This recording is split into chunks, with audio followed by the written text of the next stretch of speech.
Olá, queridos estudantes da Rede Estadual de Ensino do Tocantins. Tudo bem com vocês? Eu sou a professora Ingrid, professora de língua portuguesa aqui da SEDUC. Estou aqui para a gente falar de literatura, falar daquilo que é bom. Quem é que não gosta de um bom livro? Quem é que não gosta de ver ali o envolvimento dos personagens, o desenvolvimento de uma poesia? Pois bem, tudo isso nós vemos dentro da literatura. Mais precisamente dentro da formação aí de certos aspectos, de certos movimentos literários. E para hoje nós iremos falar acerca de arcadismo, uma escola literária de extrema importância, não somente ali, para a produção, mas também para entender como vivia e como pensava a sociedade de uma certa época. Então vamos lá começar com o nosso primeiro slide. Eu quero iniciar aqui, a nossa conversa, o diálogo sobre o arcadismo, trazendo aqui um poema que ele é aí tido como uma das principais produções dessa época. Diz assim: Marília de Dirceu. Leve-me a sementeira muito embora, o rio sobre os campos levantado. Acabe a peste matadora, sem deixar uma res, o nédio gado. Já destes bens, Marília? Não preciso. Nem me cega a paixão que o mundo arrasta. Para viver feliz, Marília, basta que os olhos movas e me des um riso. Graças, Marília bela, graças à minha estrela, Tomás Antônio Gonzaga. Marília de Dirceu, pessoal, é uma produção literária do arcadismo.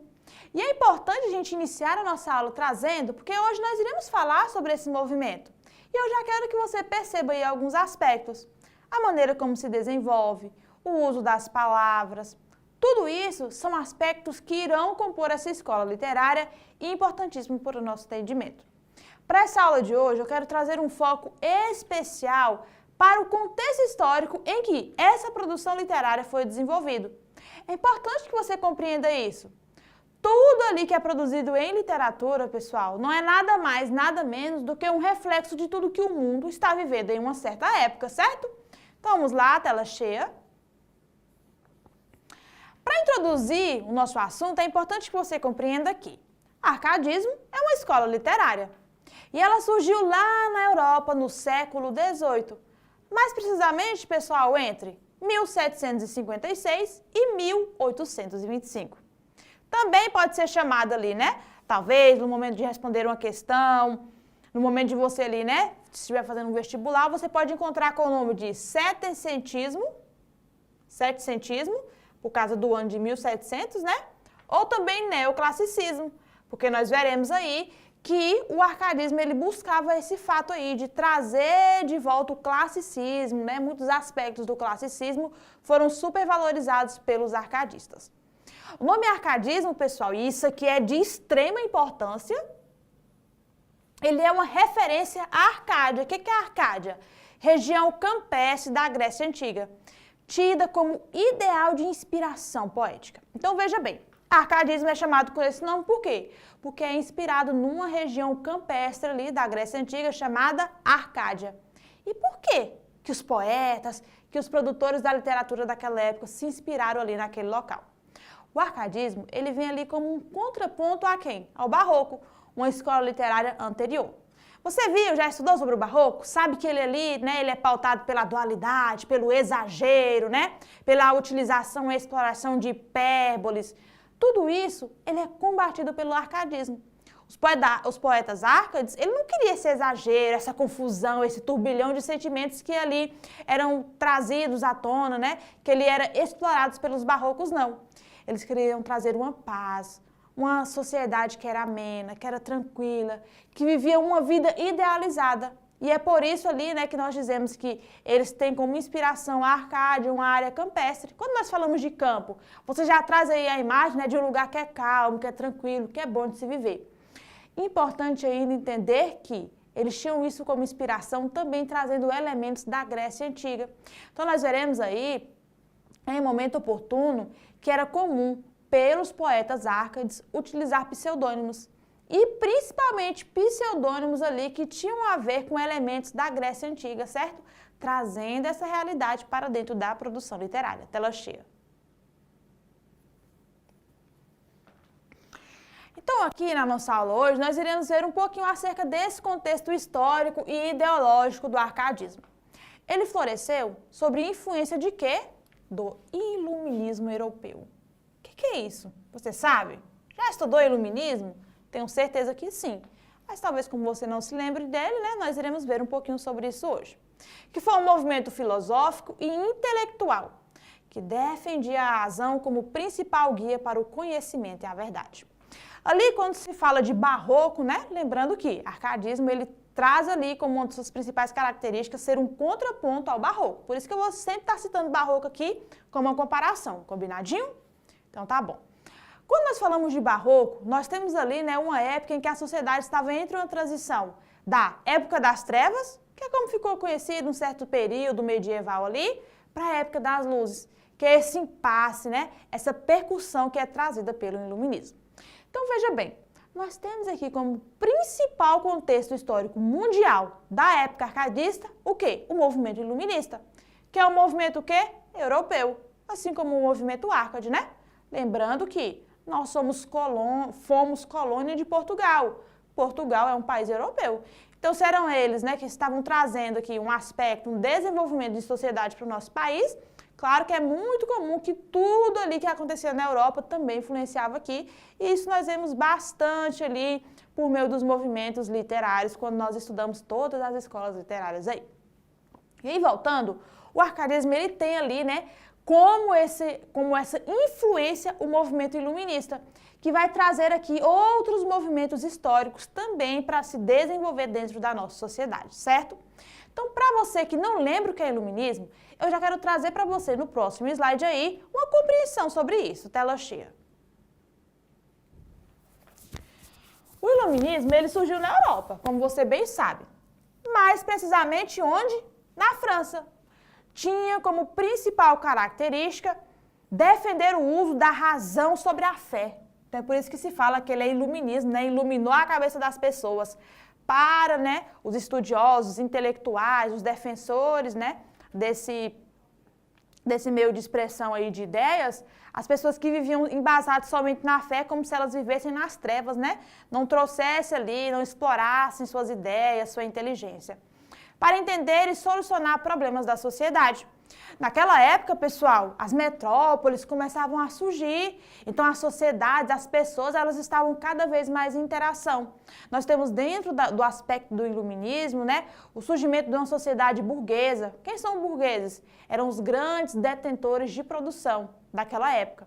Então havia ali um contraponto, né, os burgueses produziam, eles tinham, né, o poder econômico na sua mão, mas só para serem produtores. Por quê? Quem desfrutava daquilo tudo ali era a coroa da França. Então ali os iluministas, eles foram, né, ele foi um movimento que surgiu aí após a Revolução Francesa, que buscou destituir todos os privilégios que tanto a coroa quanto a nossa famosíssima Igreja Católica possuíam ali, explorando o quê? Recursos produzidos tanto ali pelos burgueses, quanto também produzido por aqueles que eram chamados de plebeus. Então entenda, o iluminismo vem depois aí da Revolução Francesa. Ele vem para completar esse ideal de uma nova sociedade, um novo tempo que deveria viver. Então cada vez mais eles vão afastando, né, tirando a Igreja Católica, né, desse meio político, tentando afastar de fato, separar igreja de Estado, trazendo isso como um movimento de luz, de pensamento, valorizando a ciência, valorizando ali a indústria, né, a industrialização de um país e tudo aquilo que era tido como evolução, como um novo tempo para a sociedade daquela época. Então, a maioria, né, dos iluministas, eles defendiam a limitação de privilégios do clero e da igreja, como eu acabei de falar para vocês. Bem como o uso da ciência para questionar os dogmas religiosos. Então, nós começamos aqui a ter questionamentos como: será mesmo que Jesus morreu na cruz? Será que de fato isso foi um milagre ou foi uma cura que a ciência, que a medicina trouxe para uma pessoa? Tudo isso passou a ser questionado. Tudo isso passou a ser colocado, né, como, não, nós vamos provar que de fato essa pessoa ela não foi curada por um milagre, mas por um processo natural aí do corpo humano e etc. Havia aqueles que compreendiam o poder da religião na formação do ser humano. Ou seja, apontava que a religião era algo bom para o ser humano, trazia virtude, desenvolvia valores. Mas haviam aqueles, pessoal, que preferiam que houvesse duas esferas distintas, a religião e o Estado, porque viam, acreditavam, percebiam que a religião, de certa forma, atrapalhava o desenvolvimento da sociedade. E que a igreja ela não tinha que se intrometer em questões de Estado, em questões de políticas públicas, não. Queriam que houvesse uma separação dessas duas instituições. Um movimento que até hoje é defendido, né? Então, perceba bem a importância do iluminismo para o que nós temos atualmente como conceito de sociedade, como conceito do que é bom ou não para a nossa vida enquanto pessoas. Certinho? Vamos lá para o nosso próximo slide. Aí, pessoal, já trazendo para um contexto do Brasil, nós temos aqui como movimentos históricos de influência dentro do arcadismo o ciclo do ouro. A descoberta de ouro e diamantes em Minas Gerais transformou a economia da colônia, atraindo pessoas e gerando uma riqueza que, no entanto, era majoritariamente desviada para Portugal. Nós éramos colônia, né, pessoal? Então, Portugal mandava em tudo. A gente trabalhava, produzia, mas quem tinha, de fato, o privilégio de desfrutar tudo isso era quem? Portugal. Aí, pessoal, isso traz uma intensificação à exploração e à fiscalização da metrópole. Então, Portugal não queria deixar passar absolutamente nada. Tudo devia, né, ser colocado ali, tudo devia ser fiscalizado, colocado no ponto certo. É interessante a gente lembrar que nós temos até um exemplo de um movimento desse dentro do nosso próprio estado, fugindo um pouquinho ali, né, do que nós estamos falando de literatura, dentro do nosso próprio estado. Você sabia que aqui no nosso estado mesmo, já houve uma época que foi proibida a navegação no nosso maior rio aqui. Por quê? Porque o pessoal estava cansado de ser explorado, né? Eles exploravam o ouro e tinha que pagar ali valores altíssimos em impostos para a coroa, valores altíssimos em impostos, né? Para as pessoas que administravam o nosso país. E aí eles começaram a desviar de fato. Não achava justo pagar certas taxas para Portugal e começou a desviar essa rota do ouro. E aí Portugal deu um jeito ali, né, de prejudicar a navegação pelo rio, porque naquela época o que tinha de fato de grande movimento ali de um território para o outro era utilizar os rios, utilizar as embarcações. Não havia carro, né, sendo ali continuamente explorado pelas pessoas, utilizado não tinha transporte público, o que tínhamos eram os rios. E aí nós vivemos um pouquinho desse momento aqui, certo? Aí já voltando para a Era do Ouro, levando mais em conta ali Minas Gerais, que foi ali o grande percursor desse novo tempo econômico no nosso país, nós temos ele também como contexto histórico. Então ali Portugal continuava explorando e era chicote, chicote, chicote no povo, né? E isso também vai começar a revoltar. Isso vai fazer com que movimentos políticos comecem a nascer no nosso país, sabia? Que movimento político é esse, professora? Nós veremos ainda hoje. Então é importante que você entenda isso.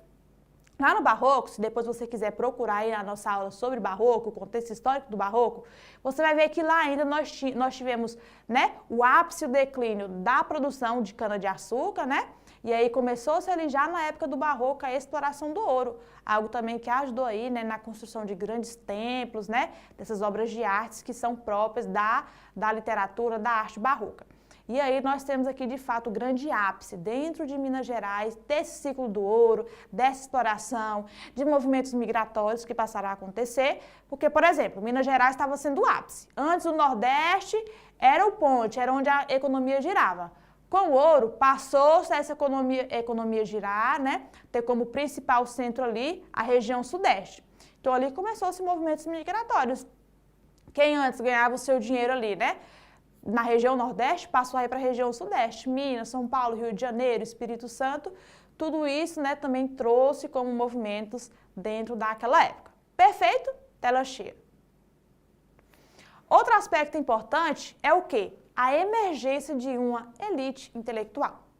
O crescimento das cidades mineradoras, aí nós temos como principal, né, cidade aqui Vila Rica, que hoje é chamada Ouro Preto, proporcionou o surgimento de um ambiente mais propício ao desenvolvimento intelectual e cultural. Muitos jovens, lembrando, filhos da elite, né?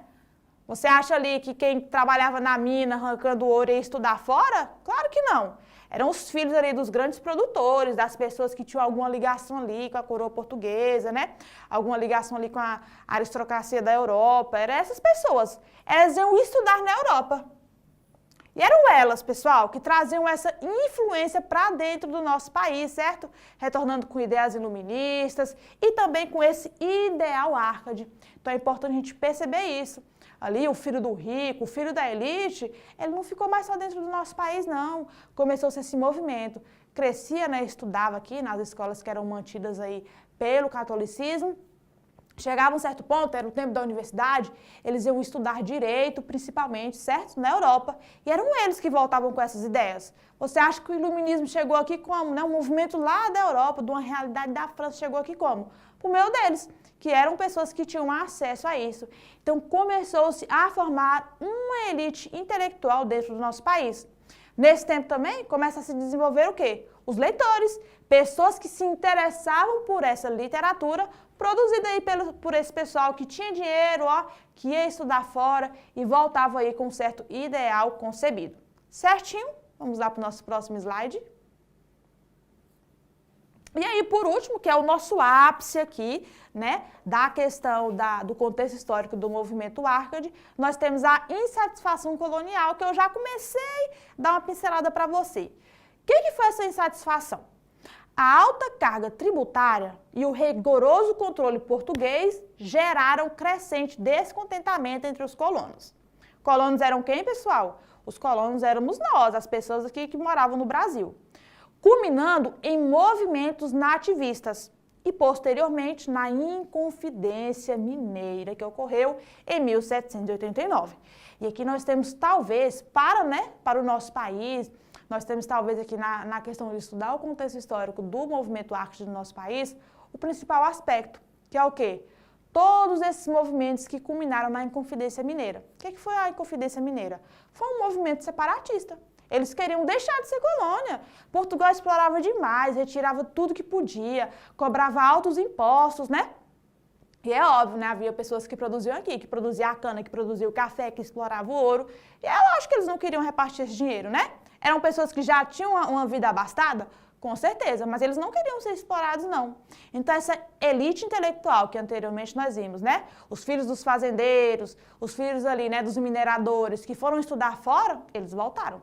E eles voltaram com muitas ideias, principalmente com essa ideia de que, poxa, chega da coroa ficar explorando a gente. Chega de Portugal achar que ele é dono de uma terra que não é dele, eles chegaram e invadiram. Então, tudo isso foi percebido. Aí começou uma conversinha aqui, começou uma conversinha ali, aí se encontravam para falar disso, daquilo, e esses movimentos políticos foram acontecendo, até ter o ápice ali da Inconfidência Mineira, que ainda não conseguiu fazer, né, com que o Brasil deixasse de ser colônia. Contudo, já ajudou bastante, pessoal, já começou a fomentar esse ideal. É interessante você compreender, e no momento oportuno nós teremos uma aula sobre isso, que da Inconfidência Mineira surgiram muitos escritores, né, do movimento arcadista. Em outro momento você irá conhecê-los. Então é importante você entender que eles estavam bastante relacionados, trazendo ali para dentro dos seus textos essa visão de que chegava ali dessa exploração de Portugal em terras brasileiras. O povo queria ali a liberdade, o povo queria a autonomia.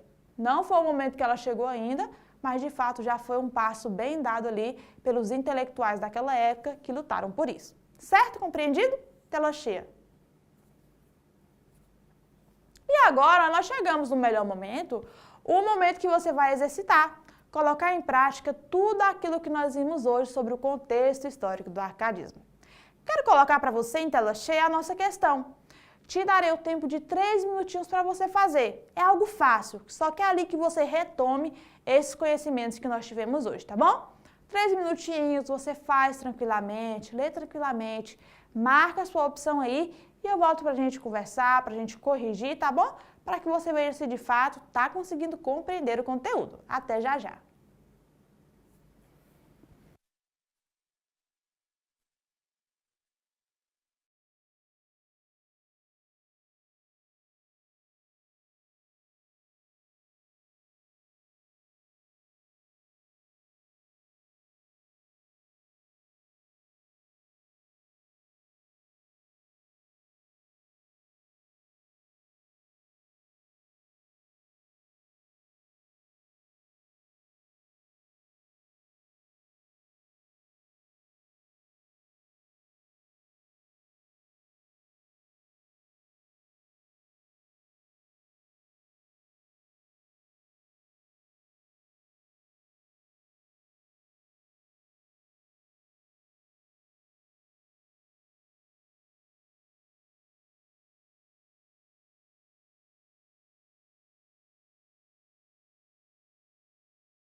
Oi, pessoal, tudo certo? Conseguiram fazer a questão? Então agora nós iremos corrigir, tá bom? Atenção! Nós temos a nossa questão 1 e ela diz o seguinte: o arcadismo no Brasil surgiu em um momento de grande efervescência política e cultural, influenciado por ideias filosóficas europeias, né? A gente viu isso, que os filhos da elite iam estudar na Europa e traziam todas essas ideias para cá. E também por eventos locais. Nesse contexto, qual dos fatores abaixo contribuiu diretamente para o surgimento e desenvolvimento do arcadismo em território brasileiro? Letra A expansão das missões jesuíticas no norte do Brasil? Não, né, pessoal? Nós sabemos que o arcadismo, ele na verdade ali, nessa época aqui, o norte ele não estava em nenhum tipo de ascensão, não. Então não foi essa expansão das missões jesuíticas, não. Letra B. O fortalecimento do absolutismo português na colônia? Será, pessoal? Será que foi isso que fez com que o arcadismo, ele se desenvolvesse em território brasileiro? Naquela época, realmente ali, o absolutismo português, essa exploração da coroa, ela estava bastante desenfreada aqui. Mas não sei. Letra C. A ascensão do romantismo europeu e o crescimento do nacionalismo brasileiro? Essa que a gente descarta com consciência, nada a ver, não citamos isso aqui em nenhum momento. Letra D. A influência do iluminismo europeu e o ciclo do ouro em Minas Gerais? Essa letra D aqui, vou colocar até um coração perto dela, que ela tá mais bonitinha, não tá? Nós falamos ali, de novo retomando, que os filhos da elite iam estudar ali na Europa, principalmente em Portugal, e ali eles tinham contato com esses movimentos, do iluminismo, e que de fato isso influenciou bastante a produção Arcade no nosso país. Citamos também que o ciclo do ouro em Minas Gerais é um aspecto ali histórico importantíssimo para essa produção literária. Então, talvez seja a letra D. Letra E. O crescimento das cidades litorâneas como centros comerciais e culturais? Não. Por exemplo, nós citamos como uma cidade importantíssima daquela época, a cidade que hoje é chamada de Ouro Preto, lá em Minas Gerais. E Minas Gerais não tem mar, Então, não, a letra E também não é. Estamos entre a B e a D. Vamos ver ali qual a nossa resposta correta. Letra D, a influência do iluminismo europeu e o ciclo do ouro em Minas Gerais. Parabéns para você que acertou. Nós temos aí uma outra questão para reforçar os seus conhecimentos aí, tá? E aí eu vou te dar mais um tempinho de 3 minutos e eu volto para a gente corrigir. Bem tranquilinha, bem parecida com a outra. Até já já.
Oi, pessoal! Voltamos para corrigir a nossa questão 2, tela cheia. Diz assim a nossa questão 2. Durante o século XVIII, a relação entre o arcadismo brasileiro e os movimentos políticos foi significativa. Um dos acontecimentos históricos que mais influenciaram os poetas árcades e contou com a participação de algum deles foi: letra A Revolução Pernambucana, que contou com o apoio dos jesuítas? Não, pessoal, nós citamos aqui 4 aspectos importantíssimos aí, né, relacionados à história e ao movimento árcade no nosso país, e nenhum deles nós falamos sobre nenhuma Revolução Pernambucana, né? Então a letra A a gente vai excluir, tela cheia. A gente exclui a letra A. B. A Inconfidência Mineira, que refletia os ideais iluministas e separatistas. Que lindinha! Que opção maravilhosa, hein? De fato, nós falamos ali sobre como a maneira que Portugal, né, explorava o Brasil, começou a surgir grupos ali, né, que conversavam entre si, grupos políticos, né, compostos muitas das vezes pelos produtores aí da literatura árcade, que de fato buscavam um movimento separatista que não teve sucesso ainda naquela época, mas que de fato impulsionou a nossa sociedade enquanto país, enquanto Brasil, a pensar de fato de se desligar de Portugal. Então, a letra B parece ser a nossa resposta, tela cheia. Então, por enquanto, vamos deixar a letra B aí, né? Letra C, Proclamação da República liderada por militares e escritores românticos. Não se fala em Proclamação da República aqui ainda, né? Letra D, a chegada da família real portuguesa ao Brasil, que impulsionou o Barroco. O Barroco é um movimento anterior ao arcadismo, então não é a letra D. Letra E, a independência da Bahia, celebrada por poetas modernistas. Não se fala em independência da Bahia aqui nessa época, tá bom? De fato, a letra B parece ser a nossa resposta. E, gabarito, letra B, a Inconfidência Mineira, que refletia os ideais iluministas e separatistas. E ufa, agora terminamos, né? Uma aula um pouquinho longa, mas importantíssima para que você compreenda como a história vai influenciar a produção literária, não só no nosso país, no mundo, né? Afinal, literatura muitas das vezes vai falar, sim, de histórias que são reais, vai trazer isso como inspiração. E como é que movimentos políticos, sociais não vão influenciar isso, né, pessoal? É importantíssimo a gente ter aí esse senso crítico, essa sensibilidade de perceber e de valorizar também a literatura como documentação histórica do nosso país. Obrigada aqui pela sua atenção, tá? Espero que tenhamos a oportunidade de estar juntos mais uma vez em um momento oportuno. Fica com Deus e até uma próxima aula. Tchau!